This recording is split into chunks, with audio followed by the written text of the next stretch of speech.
In this video, we'll be covering the patch 4.10 tier list and giving our thoughts on the current meta for Valorant agents. What's going on, ProGuides fam? It's your resident Radiant, Royal G, and man does time fly. It's already halfway through the act, and ever since Fade released and Chamber and Jett got changed, the meta for Valorant has been a real question mark to a lot of people. I mean, is the Jett nerf even bad?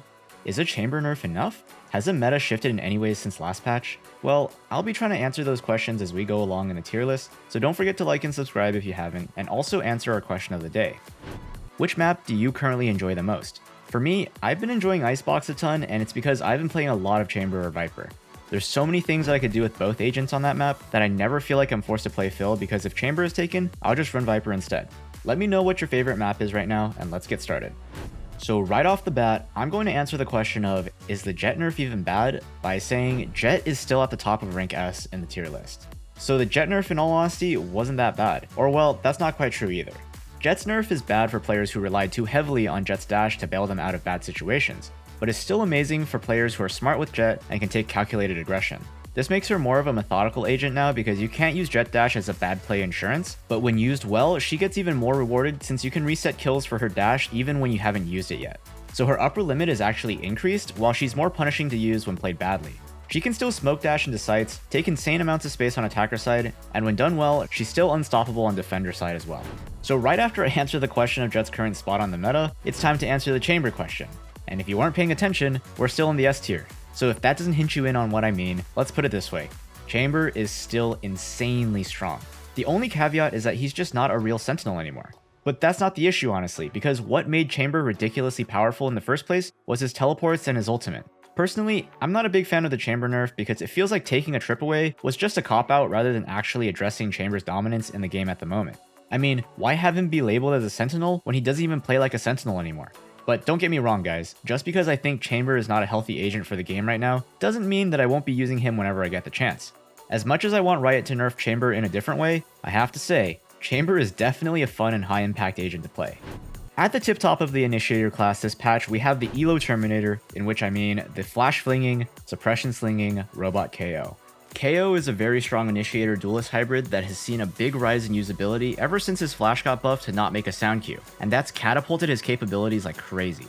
But of course, his suppression is the main reason for why he keeps rising as an agent, and he shows no signs of slowing down as teams have learned to master his kit. KO is a mainstay in the meta right now, and for good reason. His kit offers so much in terms of aggressive and supportive utility that it's hard to find a solid replacement for him. Sova goes back into the S tier this patch because now that we've gotten a better idea of what Fade does, it's more apparent that she is not a replacement to Sova as a main information gatherer. They both gather info, but in their own unique ways, which leads to them having distinct playstyles that separate the two from one another. With that being said, Sova fills an info gathering role on maps where Fade is not the ideal pick, such as Breeze, Icebox, Haven, etc., and vice versa in Fade for smaller maps like Split and Ascent. But what really keeps him in the S tier is the fact that he really doesn't have a replacement in terms of his information gathering value. So pro teams are still running him over Fade at the moment, and it's hard to justify taking him out anytime soon. And of course, if you want to play like a pro and climb up the ranks at top speed with whatever agent you want to learn, make sure to come visit us at ProGuides.com, where our Radiant and Immortal level coaches are always happy to help you reach the next level. Improving is always easier with a coach pointing out your strengths and weaknesses, so check the link in the description if improving fast sounds like something you want to do. Heading into the A tier, we've got my favorite agent and main, Viper. Once an undisputed S tier as a controller Sentinel hybrid, the nerfs to her Toxin has definitely toned her down a bit in terms of how she can hold down a site and how much space she can control on attack. She still fills a very important role on many maps where her walls function better than any smokes, which does make her a priority meta pick on maps like Breeze, Icebox, and sometimes Fracture. But maps where she used to be extremely strong as a hybrid Sentinel like Bind and Split no longer fit her as well due to the nerfs. Viper takes much more resource management to use well now, which puts limitations on her kit in ways that only Viper mains really understand. And with the addition of Fade and the rise of KO as a meta initiator, the counters to Viper only become more common as time goes on, and it'll take more and more for Vipers to play their game without being at risk of getting shut down. But of course, this still doesn't pull down Viper that much, because in the right hands, she can really take over games and make teams scared to contest her utility. And if you want to see that live in action, consider visiting me on my Twitch, where I do live ProGuides coaching and also stream Radiant ranked gameplay. So if you want to see a Sentinel main pop off, or to get a better idea of what coaching is like and how it could help you, I stream every weekday from 3 PST, and it would mean a lot to me if you came in to say hi. Hope to see you guys there, and let's talk Fade. So it's almost been a month now since Fade's release, and I've had my fair share of discussions with pros and friends alike about Fade's value on a team. And one thing that I can definitely say is a common theme is that she doesn't quite replace Sova. And because she can't really topple the king of information, she necessarily plays second fiddle in the rankings because she just isn't as good in a general way. But that's not to say she's not strong in her own right. Her utility kind of follows a mix between a Breach and a Sova because she has tools to execute onto sites and cause a lot of chaos while also having localized information gathering through her haunts and seas.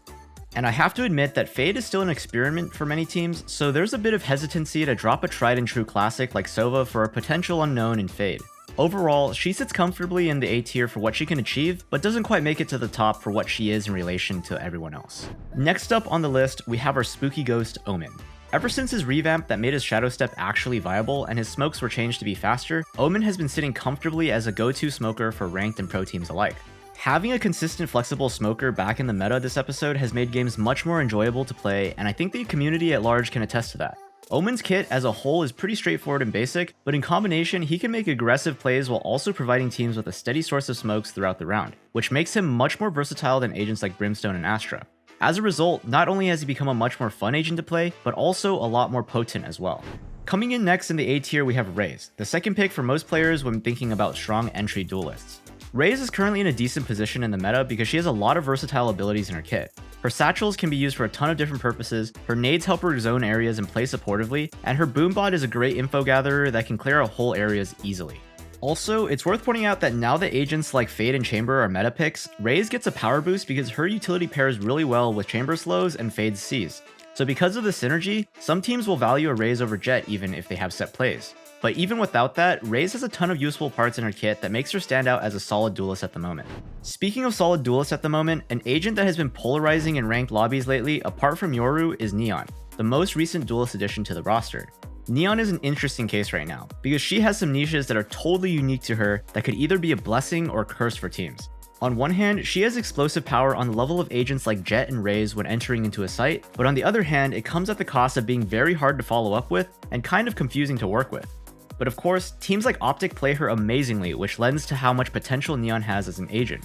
But the unfortunate part is that your typical ranked games don't have that type of synergy, so either the Neon is running it down and getting destroyed, or she's running it down and single-handedly destroying the enemy team. But thinking about her potential as an agent, Neon seems to be in a pretty good spot right now and can totally be a rising star in the meta. Wrapping up the A tier this patch, we have Killjoy making a return. Killjoy's return to the A tier is not really because she's played any differently now, because she hasn't really been tweaked at all lately. But ever since Chamber's nerf, people have learned that Chamber is not suitable as a solo sentinel anymore, and functions more like an aggressive defense-sided duelist. This leaves a gap for a real sentinel to come back into the meta as the main site anchor for teams on defense, and Killjoy fills this role with ease. She's not particularly oppressive nor hard to counter now after her repeated nerfs in past episodes, but she still has very reliable site anchoring tools and she can definitely torch teams that aren't prepared for her setups. Heading into the B tier, Yoru is a big dark horse in the meta. Ever since his rework, Yoru has been the strongest he's ever been, and in some pro players' opinions, Yoru could be a top tier duelist. But at the same time, Yoru is struggling because he has a stigma for being a troll agent pick that relies solely on outplays. So it feels like there's a bit of hesitation for many people to pick up Yoru at the higher levels because you could run the risk of griefing your team and being called a troll. But players like Cody have reached the top of Radiant by one-tricking Yoru as well, which seems to point out that Yoru is not troll in the slightest and potentially even undervalued. Of course, we don't have all the answers here, but it's still nice to see Yoru escape from his former shackles of being a hard-stuck C-tier agent to now being potentially insane in the meta once things settle down. If you were like me when I first read about the Brimstone Sim Beacon changes, you probably thought Brimstone's reign was incoming, and all would be great in this world. And then one patch later, Riot took away one of Brim's Stim Beacons and life became grey again. Brim is not a bad smoker by any means. His playstyle as an agent is specialized to fit in with execute-heavy team comps. After all, his smokes and stim beacon are very fast and allow a team to execute a site even faster, and his post-plan abilities and his Molly and ultimate only complete the cycle of executes and retakes in game. But the problem that Brimstone had to struggle with for ages is that his kit is not very versatile. While on an agent like Omen you could play fast or slow depending on the strategy, Brimstone gets kind of pigeonholed into a fast playstyle that requires full executes and has very little room to improvise. With just 3 smokes, if you use 1 or 2 to take control in the early round, you're left with little to no utility to support your team when the site execute actually happens. So unless your team wants to run the risk of peeking into oppers, you're kind of stuck playing for an execute, or accepting that your eventual site take will lack a smoke or two in crucial positions. Breach has, against the odds, found a way to fit himself into the episode 4 meta. Breach is not a one-size-fits-all initiator, but his kit heavily impacts strategy on maps like Fracture and Haven. This is mostly because hard CC is annoying to deal with, and using solid flashes is one of the best ways to support your teammates against people holding angles on you.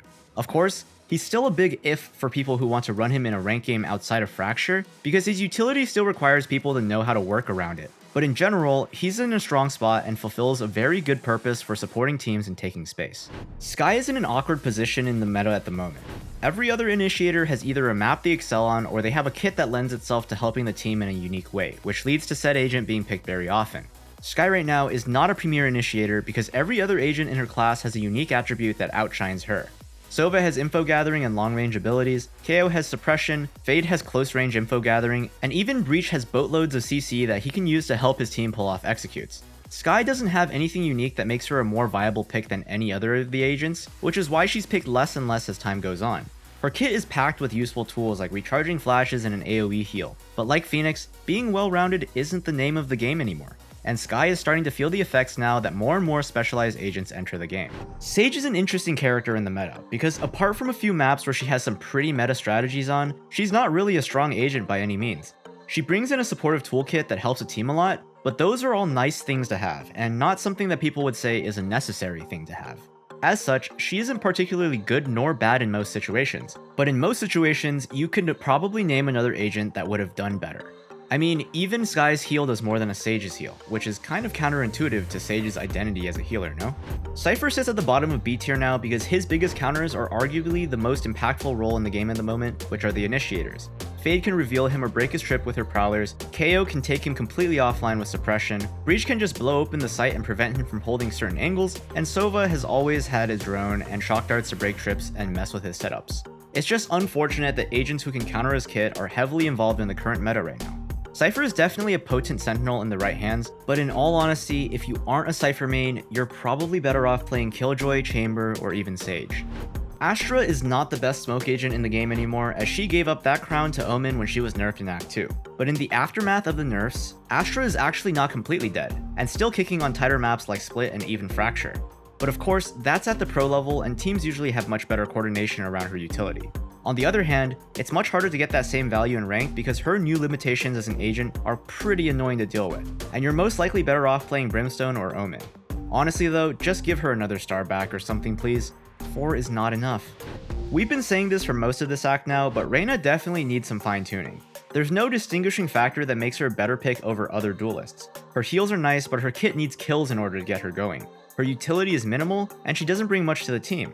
In pro play, she's basically unviable, and at high level ranked, she's also not preferred in most cases. But I guess the interesting part is that in low to mid level ranked, she could be a demon because of her heals and dismisses.